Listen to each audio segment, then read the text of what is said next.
สบายดีสุดเจ้าเดินทางคนเดียวประเทศไทยครั้งเป็นการเดินทางที่ออกหอนออกโหนบอกเลยว่ากลบ่ติดสุดเจ้าเอ้ยหัวแก้วหัวแหวนเรื่องมีอยู่ว่าค่อยแล่นขึ้นรถตั้งแต่ตลาดเสาสุดเจ้าเอ้ยพอมาฮอดตลาดเสามันก็แรงสิมืดขึ้นรถอยู่หนองคายทำหมู่มาก่อนก็ว่าเต็มจำเป็นได้มาขึ้นอยู่อุดรก่อนสิมาก็มั่นใจขนาดบ่ได้จองปีเอาไว้มาฮอดวันได้ก็เต็มหมดไปเที่ยวยังไปทำจนผู้ขายตัวแล้วบอกว่านั่งท่าคนบ่มาจึงก็ขึ้นได้เกือบได้ให้สุดเจ้าเอ้ยอย่าหาเฮ็ดว่าฮอดใส่ลงหันมาฮอดบอนเขาให้ลงกะบ่อยากนอนเล่นบัดนี้คนเดียวได้ขี้ยานั่งอยู่บขสรถนานสมควรแล้วก็ได้รถเป็นที่เฮียบหอยอุดรธานี go to บางกอก let's go ขึ้นรถแล้วก็นอนมาสุดทางมาโพอีกเทื่ออยู่ฮอดกรุงเทพเป็นที่เรียบร้อยสุดเจ้า hello Thailand ฮอดกรุงเทพแล้วเฮาก็สิเดินทางโดยแก๊ปไปหาจุดหมายปลายทางของเฮาแม่นแล้วรถอยู่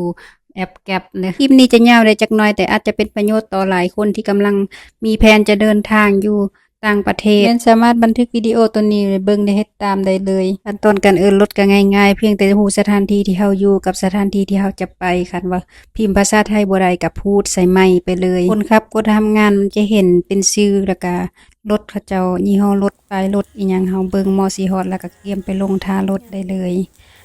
มาฮอดอันเซ็กเบิ่งแม่นรถที่เฮาอื่นเป็นป้ายถือกันเรียบร้อยแล้วก็เตรียมขึ้นรถคลิปนี้ต้องขออนุญาตคนในคลิปนำเด้อถ้ามักความเป็นส่วนตัวก็สามารถเลือกได้ว่าแบบบ่พูดคุยสินะเขาก็บอกอยู่นั้น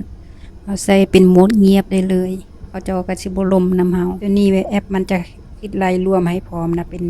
เมาลำเลยคันเฮาเดินทางหลายคนก็สามารถหารกันได้สิว่าไปมันก็สะดวกปลอดภัยกว่าวินนั่นล่ะอีกอย่างมันก็บ่เสี่ยงถูกโกงอีกกันนะหรือว่าผู้ใดมีอันแอปใดที่มันแบบถูกกว่านี้หรือว่าคักกว่านี้แนะนำได้เด้อตั้งใต้คอมเมนต์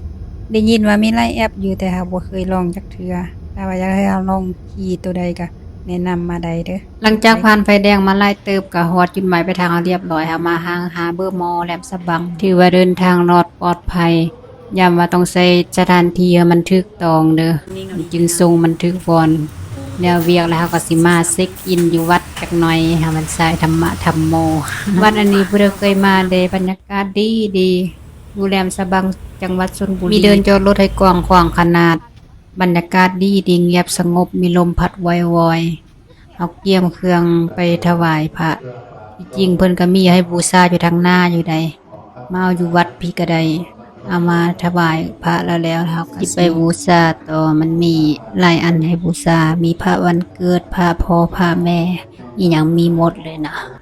สิบูชาพระพิฆเนศก็มีอยู่ใดมีคาถาให้เฮาเรียบร้อยบรรยากาศอยู่ในวัดก็จะมีสำนี้แล้วพบกันใหม่ในคลิปต่อไปคลิปนี้จะขอจบไปเพียงสำนี้ซะก่อน